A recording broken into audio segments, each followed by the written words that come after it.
TikTok cozinha em fogo alto no caldeirão das crescentes tensões políticas entre países ocidentais e a China. Após ser proibido em celulares corporativos de órgãos públicos dos Estados Unidos, Canadá, vários países europeus e até a Nova Zelândia, o aplicativo corre o risco agora de ser banido dos smartphones pessoais de todos os americanos. Mas por que uma plataforma de vídeos curtos de amenidades está enfrentando isso? Tudo passa pelo temor de que a chinesa ByteDance, criadora do TikTok, compartilhe os dados dos usuários coletados pelo aplicativo com o governo de Pequim. Apesar de a empresa rejeitar categoricamente fazer isso, ninguém consegue afirmar ou negar que exista essa colaboração. Portanto, não se sabe quanto dessas preocupações são fatos, paranoias ou um mero teatro político. O debate fica mais quente quando se observa que os dados coletados pelo TikTok são, basicamente, os mesmos que os de qualquer rede social, a maioria delas americana, aliás, não, como o Facebook ou o Instagram. O mesmo pode ser dito dos sistemas operacionais Android e iOS que gerenciam os nossos smartphones e que, por si só, nos rastreiam de diferentes formas. E essas empresas colaboram com governos. Bom, grupos de usuários que não querem perder acesso ao TikTok afirmam que tudo isso não passa de hipocrisia e que o banimento do aplicativo violaria seus direitos. Então, onde está a verdade nisso tudo? Eu sou Paulo Silvestre, consultor de mídia, cultura e transformação digital, e essa é mais uma pílula de cultura digital para começarmos bem a semana, disponível em vídeo e em podcast.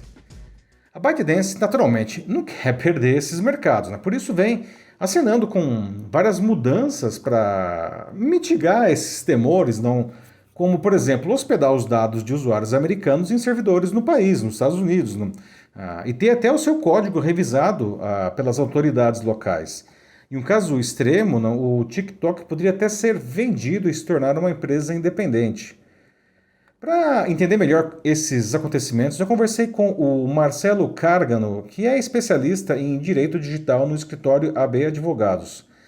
Ele disse que, como tudo que envolve um governo autoritário, é difícil dizer o quanto é verdade e o quanto é ficção ou retórica nos medos ocidentais em relação ao TikTok. Mas, segundo ele, é fato que há pouca transparência em relação a um eventual compartilhamento de dados entre a empresa e o governo chinês. Não é a primeira vez que suspeitas de espionagem recaem sobre empresas chinesas. O ex-presidente americano Donald Trump gostava de acusar a Huawei disso e fez inclusive pressão internacional para que países não adotassem os seus equipamentos para suas redes de celulares 5G, mas não teve muito sucesso nessa campanha.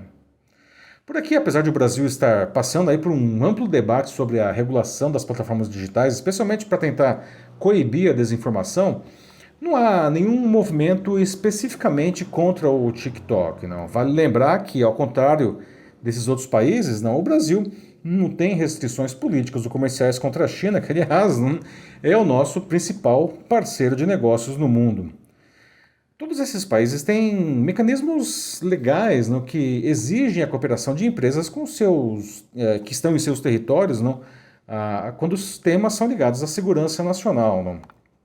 Mas, na opinião pessoal do Rubens Kuhl, que é instrutor de governança de internet do NICBR, com quem eu também conversei, há diferenças na disposição das empresas de cooperar, mesmo nos Estados Unidos.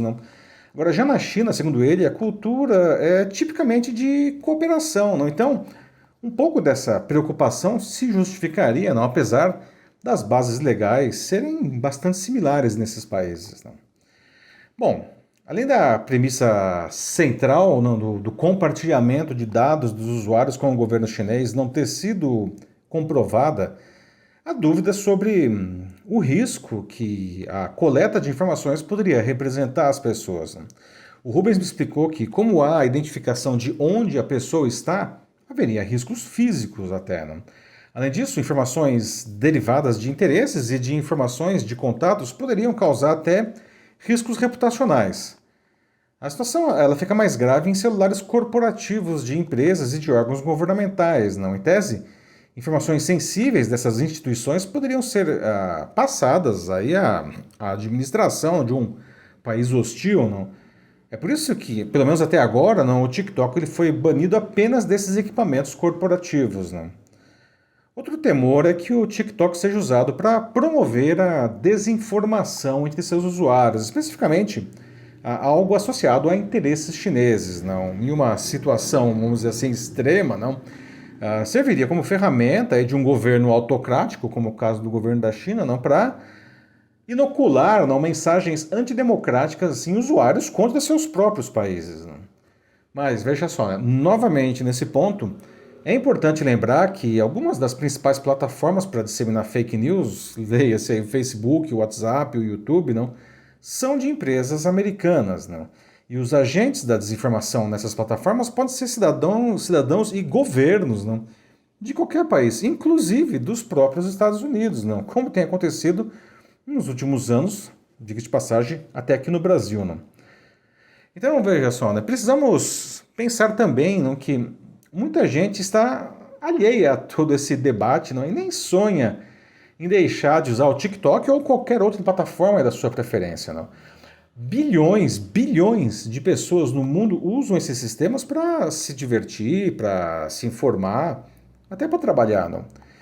Banir um aplicativo como esse representaria, portanto, um grande prejuízo para essas pessoas. Por isso, grupos de defesa de liberdade individuais nos Estados Unidos estão se posicionando contra as proibições. O Marcelo me explicou que nos Estados Unidos, qualquer banimento total do aplicativo certamente vai levar a uma discussão a respeito da constitucionalidade disso por causa da primeira emenda da Constituição Americana, que protege, entre outras questões, não, a liberdade de expressão. Não? Bom, no meio desse fogo cruzado aí de política internacional, não estamos nós, os usuários. Não? E temos que fazer o que estiver ao nosso alcance para proteger os nossos interesses. Não, não encara aí o TikTok como um braço de um império maligno, não? Nem pior ou melhor que qualquer outra rede social. Não? Então, como em qualquer outra plataforma digital, a minha sugestão é compartilhar não, apenas informações necessárias para que você obtenha os benefícios que ela ofereça. Não? Isso exclui, no caso do TikTok, não, sua localização e os seus contatos, por exemplo. A gente precisa entender não, que as nossas ações em qualquer rede social não, são construções em um terreno instável não, e que não é nosso.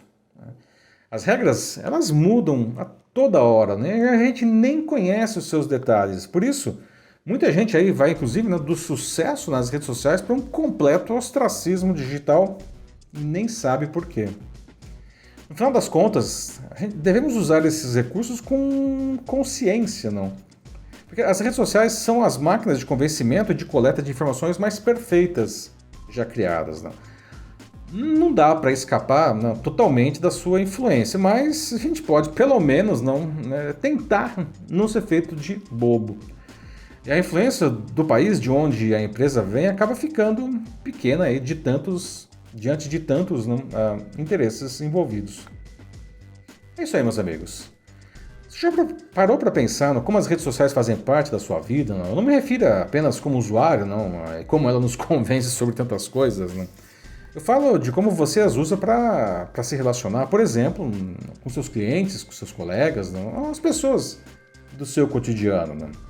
Se quiser debater sobre isso em sua empresa ou instituição, mande uma mensagem aqui para mim que vai ser um prazer conversar com vocês. Eu sou Paulo Silvestre, consultor de mídia, cultura e transformação digital. Um fraternal abraço. Tchau.